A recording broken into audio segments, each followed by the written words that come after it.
Greetings and welcome to Monster Legends for another special feeding episode. This time we're going to be feeding my third mythic monster. And this is Vandecken. And Vandecken is also fire. Vandecken is from the sea, hangs out on the underworld, and is of course very into family. Vandecken showed up with 2 open rune slots, which is certainly better than his predecessor. Unfortunately, we don't have a lot of choice as to where we're going to put him, but that's okay because these guys need more company.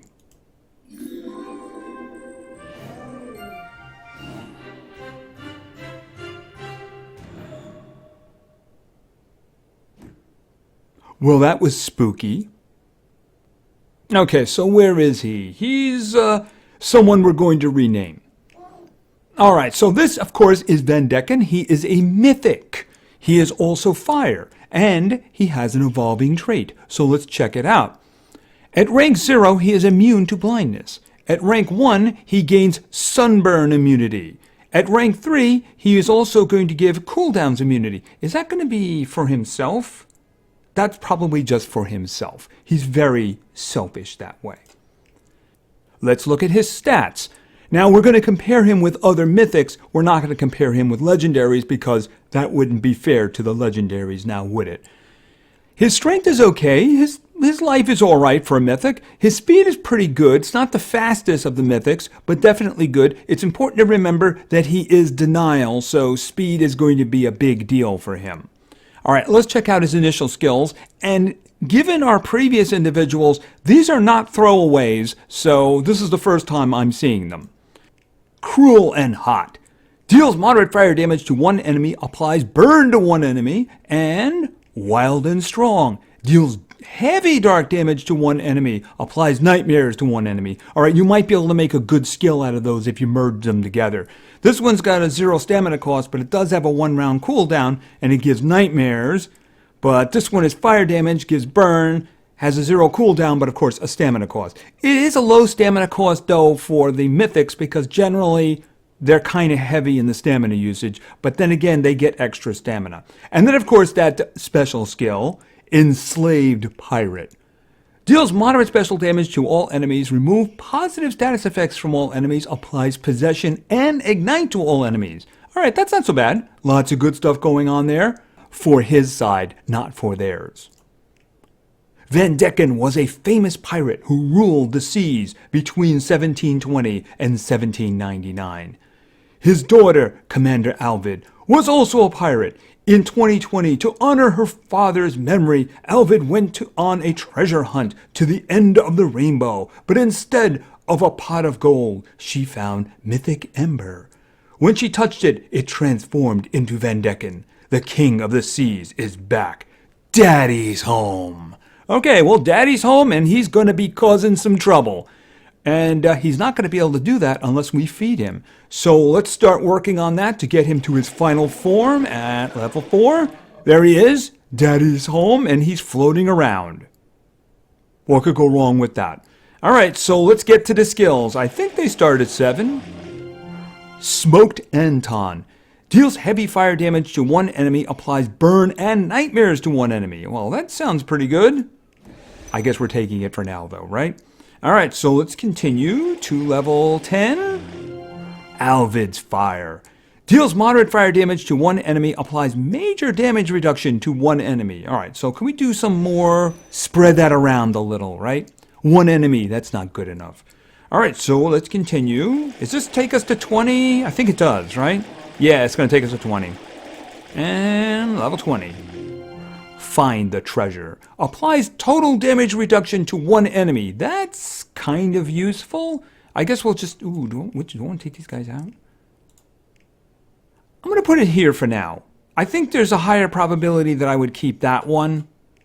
Just a probability. Alright, so let's continue. Is it 25 or is it 30? It's 25. Ship ahoy! Applies possession and double damage to one enemy. That can be very dangerous. Because if they resist the possession, you're giving your enemy double damage. I'm going to hold on to that one for now. We'll see. I am going to be putting him together, even though he doesn't have a lot of skills. That just means you have to be more careful with what you choose, right? All right, so let's continue. Is it 30? Oh, it's 30. Okay, yeah, it really wants to give me that one. We're going to have to see. Oh, 35. Irish Protection. Deals major damage reduction to all enemies. Yeah, I wish they'd phrase that differently. You know, if I'm going to give major damage reduction to all or total damage reduction to 1, I think I'd rather go with the total to 1 because generally speaking, there's going to be one major damage dealer on the other side, and I would like to completely shut them down. So I'm going to just say no to this one for now. All right, so let's continue to level 40. I keep slipping. Kidnap Saint. Deals moderate special damage to all enemies, applies possession and nightmares to all enemies. Well, obviously we're taking that one. I'm going to rearrange the way I have my skills here, so for the moment I'm going to put that one there. Obviously we're keeping that one. That might actually be all the skills. I guess we're just going to have to pay attention on our way to 30. 60, I mean. This one, yes, I do want to keep that one. Ooh, that one is... See, I was going to say, you know, this one is better, but this one is a 3-round cooldown. It's a tough call, isn't it? You know, there's justification for keeping this one. All right, here's what I'm going to do. I'm going to put this one here for now. Because I do want to keep that one. That one is good control. All right, so let's continue to level 50. Yeah, I mean, I think you have to either choose this one or this one. You know, if you have a standard group where there's like a tank or support, and then there's denial, and then there's a damage dealer, you know, giving major damage reduction, which is a 50% reduction, to 2 individuals who are not really that dangerous, it is not really as useful as just taking the major damage dealer off the table for 1 round, you know? So I'm just going to keep that one. All right, so let's continue to level 55. Ship ahoy. Ooh, that's a tough one right there. This is what I'm going to do. I'm going to put this one in for this. He's not a damage dealer, right? So he's kind of control, and something like this can be good control if it's used at just the right time. You never know. Maybe somebody on his side gave guard down, which means, yeah, it's going to stick, right? All right, so let's get him to 60, and then we'll take a look. Alvid's Fire. All right, we're just going to say no to that for now. All right, let's go in here and just look at what we have here. Now, Kidnap Saint, I'm absolutely keeping that one, right? I mean, that's bread and butter. Group Possession and Nightmares, yeah, we're definitely keeping that one. All right, now this one is my single target damage. So this one's heavy dark damage, gives Nightmares 2, 0 stamina, 1 round cooldown. Really hard to replace that one. All right, we have this one here, which does the same amount of damage. It does give burn in addition, but it also costs stamina and has a 3-round cooldown. I think Wild and Strong is actually better for that situation. This one here, the extra major damage reduction is okay, I suppose. I just like this one better because it does more damage, and of course, it doesn't cost me any stamina. That way, if you get your stamina taken away by somebody, you can still attack, right? And this was the initial one. It's not as good as the first one here, so I'm just going to be keeping that one. And then we have this one, which is the single target possession and then double damage. Yeah, you got to use that with care, though, right? And this one instead of, where was it? Probably the first one. This one. I like being able to completely nullify one individual more than partially nullifying everybody else when everybody else may not be the danger. I mean, you may have like a support individual and a denial individual and have one really ugly damage dealer, and he'll be the one you want to take out for a round.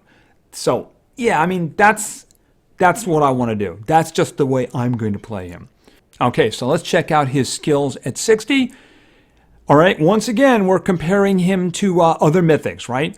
His strength is okay. His life is okay as well. His speed is pretty good, although apparently there is somebody faster than him. I find it interesting that somebody who isn't actually denial is faster than him. I'm wondering how much design actually went into that. You would think so far in terms of the mythic creatures, he is the one who is pure denial at the moment. I don't know of any others. Obviously, there are others coming, but for the moment, you would consider the individual who is like control, denial, he would be the fastest. That is not true. No, it seems that Morgs is going to be a bit faster, even though his job is not quite control, right? Let's take a look at the skills that I selected, and then we'll figure out what we're going to do with him. You can pretty much figure out what runes I'm going to ask for here, right? All right, let's begin with Kidnap Saint. This is bread and butter for him, of course. Deals moderate special damage to all enemies, applies possession and nightmares to all enemies. Of course, possession is very good. And then we have this one, Wild and Strong. Deals heavy dark damage to one enemy, applies nightmares to one enemy. All right, you have to have that single target damaging attack. These days, because you have individuals who can dodge group attacks, and if all you have is group attacks, well, you're going to die eventually because you can't hit him, right? So that's something you have to work out. In this case, I chose this one. I chose this one because it's heavy dark damage. It does do a torture effect, although Nightmares is not my favorite one. But it's also a 1-round cooldown and doesn't require any stamina. So if somebody was to take the entire team's stamina away, he can still do this one. If somebody activates their cooldowns, well, after 1 round, he can do this. So it's not a 0 cooldown. A 0-0 would have been great, but then again, maybe that would be a little bit overpowered. This is the one that I chose. And then we have this one. Ship Ahoy. Applies possession and double damage to one enemy. This can be dangerous because you're going to try to possess and then you're going to give them double damage. If they resist the possession, then you're giving them double damage, which can be very bad depending on who you're giving it to. It's generally not a good thing, but if you give it to the damage dealer in the hopes that he's going to kill his own guys and he resists the possession, yeah, that's a really bad idea. A really bad idea. So you got to be careful with something like this. But if the opportunity presents itself, it can definitely turn a battle. And then finally we have Find the Treasure. Applies total damage reduction to one enemy. This means that they're not going to be able to do any damage to your team members. Now understand, if they use, say, a group attack that does damage and stuns, it's going to block the damage. It's not going to block the stuns. So it's only going to stop the damage, not effects that are carried over with the attacks. So this is not total protection. This is not going to guarantee, but it is pretty darn useful, especially if strategically you can put it on a damage dealer on the other side. And I go back to this one because even though I do have single target attacks over here, you do need to be able to damage that one individual who might be dodging group attacks. See, if you do something like this, you're not really doing damage to him unless he hits himself. And this one is just going to stop him from doing damage. It's not going to kill him. Eventually, you're going to lose. So that's the reason something like this is very important to have. Now, in terms of runes, you know what I'm going to say. He's denial, he's control. You want him to go as fast as possible. So you're going to put all speed on him. Of course, once you do that, no legendary is ever going to be able to catch up to him. Unless, of course, it's somebody who's like 130, maybe has 10s across the board in terms of runes. But then again, you could do that with him, can't you? Actually, the mythics can go up to 150, I believe. Yeah, legendaries, your days are numbered. Anyway, this is Ven Deccan. He's okay. He's okay. He's not spectacular, but once again, as I say after the end of every one of these videos in terms of the mythics, it's really hard to know how good he's going to be until we start comparing him with the other mythics. When we start seeing these guys in battle, seeing how they do, we'll have a better idea. His skills are okay. They're not up to like the legendaries we've been seeing, but then again, they also have amazing stats. So I have a feeling that over time, their skills are going to get better. I mean, if you look at the legendaries, is Thorder really amazing? No, he's not. But he was also among the first of the legendaries. How are those legendaries looking today? Eventually, these guys are going to get great skills. That's just the way it is. Because they're going to have to make the skills better and better and better to make you want to have them, right? which means that over time they're going to be amazing. At the moment, he's very good. He definitely fills a niche, and he also is my third mythic. So there's going to be a testing video really soon, and we're going to see how these guys do on the adventure map. Thank you very much for your attention. I really appreciate it, and play games because games are fun. See you.